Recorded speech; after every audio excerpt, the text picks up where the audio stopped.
ভারতে যদি সবচেয়ে কোনো তীর্থস্থান সবচেয়ে রহস্যজনক থাকে সেটা হলো জগন্নাথ ক্ষেত্র। মহাপ্রভু এসে জগন্নাথকে কৃষ্ণ বলে ঘোষণা করলেন, কিন্তু এই জগন্নাথ বিগ্রহ মূলত ট্রাইবালদের ঠাকুর, শবরদের ঠাকুর।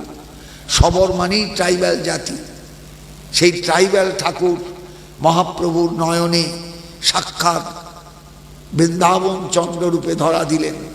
কদাচিৎ কালিন্দি তট বিপিন সঙ্গীত করব মুদা ভীরি নারী বদন কমলাস্বাদ মধুপ রমা শম্ভু ব্রহ্মা সুরপতি গণেশার চিতপদ জগন্নাথ স্বামী নয়ন পথগামী ভব তুমি। এটা হলো জগন্নাথ তত্ত্বের উত্তরণ। কিন্তু জগন্নাথ ছিলেন কোথায়? শবরদের পূজিত বিগ্রহ, শবরদের পূজিত বিগ্রহ। শবর একটা জাতি, ট্রাইবাল জাতি। ভারতবর্ষে এরকম ট্রাইবাল জাতি হাজার হাজার রকমের আছে। তাদের ভাষা আলাদা, ধর্ম আলাদা, দেবতা আলাদা, সব আলাদা, খাদ্যাভ্যাস আলাদা, সব আলাদা প্রত্যেকে। এটা শবরদের ঠাকুর। সেই শবরদের ঠাকুর আস্তে আস্তে আর্য সভ্যতার ঠাকুর হয়ে গেলেন। নীলাচল হলো ভারতের এমন একটা তীর্থ যেখানে ট্রাইবাল এবং নন ট্রাইবাল দুটো সম্প্রদায়ের মানুষই পুরোহিতের আসনে বসে। যারা ট্রাইবাল সেই শবর জাতির বংশধর, তারা জগন্নাথের রথের সময় সেবা করে, জগন্নাথকে ঘুম পাড়ায়, জগন্নাথকে ঘাড়ে তুলে পহণ্ডি বিজয় করায়, রথে তোলে, রথ থেকে নামায়। ব্রাহ্মণ যারা তারা পুজো করেন। অথচ ঠাকুর শবরদেরই পছন্দ করেন বেশি। জগন্নাথ শবরদের ঠাকুর।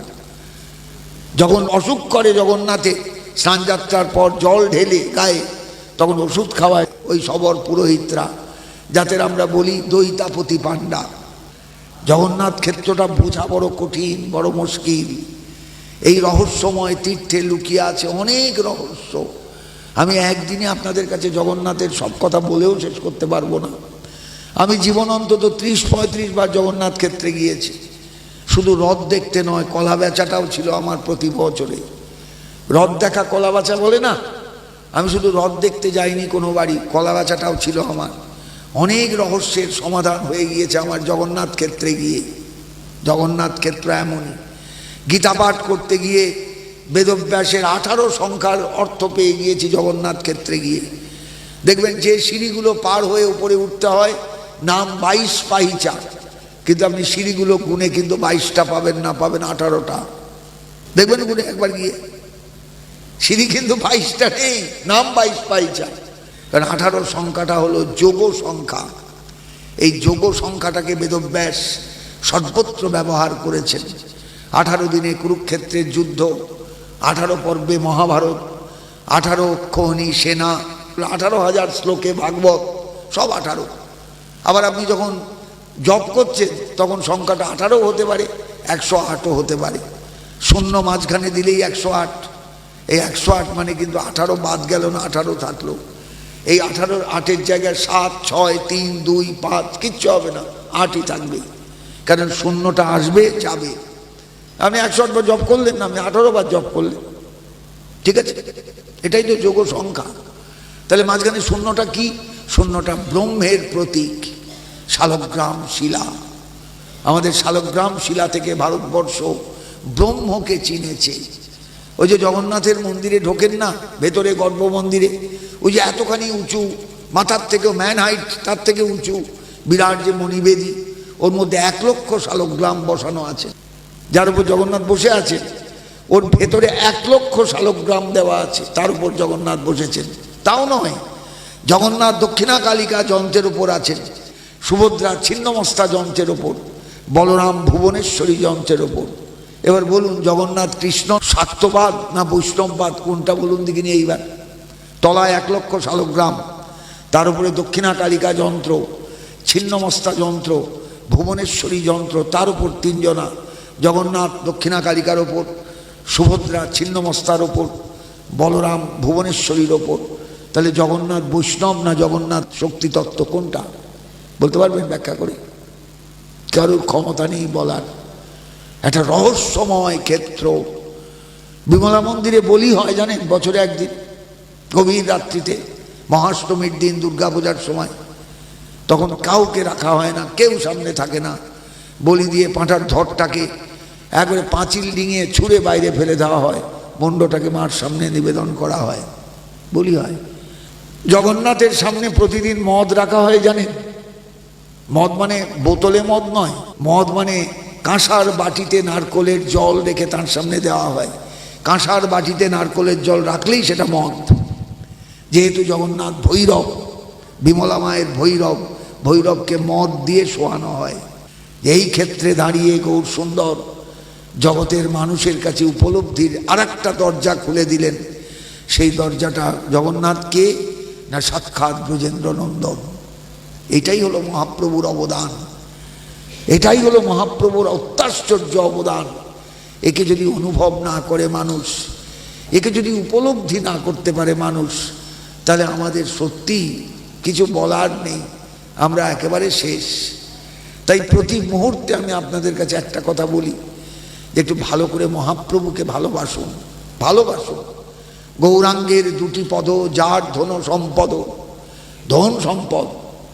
আমার ব্যাংক ব্যালেন্স, আমার লকারের গয়না, এগুলো আমায় বাঁচাবে না, আমায় গৌরহরি বাঁচাবে, আমায় গৌরহরি রক্ষা করবেন, আমাকে গৌরহরি সত্যিকারের বাঁচিয়ে দেবেন। যদি আমি কোনোদিন বিপদগামী হই, আমি যদি কোনোদিন বিপদে পড়ি, আমরা যেন প্রাণ ভরে যেন হাগৌর বলে তাকে ডাকতে পারি, হা নিতাই বলে যেন নিতাই চাঁদকে খুঁজতে পারি। এটাই আমাদের জীবনের একান্ত লক্ষ্য হওয়া উচিত। বাঙালি জাতি হারিয়ে যাচ্ছে আস্তে আস্তে। মনে রাখবেন, অনুভব যদি ভেতরে না জাগে, অনুভূতির দরজাটা যদি না খোলে, আপনি কিচ্ছু পেলেন না, সব ভুয়ো হয়ে গেল। ওই এলেন, মালা হাতে জপ করলেন, পাঠ শুনলেন, এখান দিয়ে গেল, এখান দিয়ে বেরিয়ে গেল। মানুষের জীবনে যদি ফিলিংস না সৃষ্টি হয়, যে কোনো স্থানে গিয়ে, যে কোনো জায়গায় গিয়ে, যে কোনো গ্রন্থ পাঠ করে যদি একটা ফিলিংস না আসে, আপনি কি করতে গ্রন্থ পড়লেন, কি করতে গেলেন? সবাই নীলাচলে যায় গজা খেতে, আপনি গজা খেতে গিয়েছেন? নীলাচল কি গজার জন্য? নীলাচল যে কি অনুভবের জায়গা ভাবতে পারবেন না, ভাবতে পারবেন না আপনারা। আমি সেই কোন ছোটবেলা থেকে নীলাচলে যাচ্ছি, আর প্রশ্নের পর প্রশ্ন করিয়ে উত্তরটা দিয়ে দেন জগন্নাথ। যখন উত্তরটা পাই তখন খুব আনন্দ হয়, এই জন্যই তো তোমার কাছে আসা। ঠিক তাই আজকে মহাপ্রভুর আবির্ভাব তিথির প্রাককালে আসুন আমরা সবাই নতজানু হয়ে গৌরহরির চরণে দাঁড়িয়ে, নতজানু হয়ে নিতাই চাঁদের চরণে দাঁড়িয়ে, অভিন্ন চৈতন্য তনু নিতাই অবধূত, সেই অবধূতের চরণে নতজানু হয়ে দাঁড়িয়ে শুধু প্রার্থনা করি, আমরা অনেক দোষ করব, তোমরা যেন আমাদের ক্ষমা করো, আমরা যেন তোমাদের ভালোবাসতে পারি, স্মরণে রাখতে পারি, এইটুকুই প্রার্থনা। এই বলে সকলকে আমার প্রণাম জানিয়ে, সকলকে আমার শ্রদ্ধা জানিয়ে আমি এখানেই আলোচনা শেষ করলাম। সবাই একটু আশীর্বাদ করবেন, ভালো থাকবেন, এটুকুই আমার প্রার্থনা। জয় নিতাই, জয় নিতাই, জয় জয় নিতাই, জয় গৌর, জয় গৌর, জয় গৌর। ওং ধেয়ং সদা পরিভবগ্নম অবিষ্টদোহং তীর্থাস্পদং শিববিরিঞ্চি নূতং শরণ্যম ভৃত্তার্তিহং প্রণতপাল ভবাব্দিপোতম বন্দে মহাপুরুষতে চরণারবিন্দম তক্তা সুদুস্তজ সুরেপ্সিত রাজ্যলক্ষ্মীম ধর্মিষ্ঠ আর্য বচসা যদগাধরণ্যম মায়ামৃগং দ্বৈতয়েপ্সিত মন্নধাবৎ বন্দে মহাপুরুষতে চরণারবিন্দম। শ্রীমদ্ ভাগবতের নবযোগীন্দ্র সংবাদের এই দুটো শ্লোক হলো মহাপ্রভুর প্রণাম মন্ত্র, একাদশ স্কন্ধে। এই জন্য আমি নবদ্বীপেও পাঠ করি, এখানেও পাঠ করে গেলাম।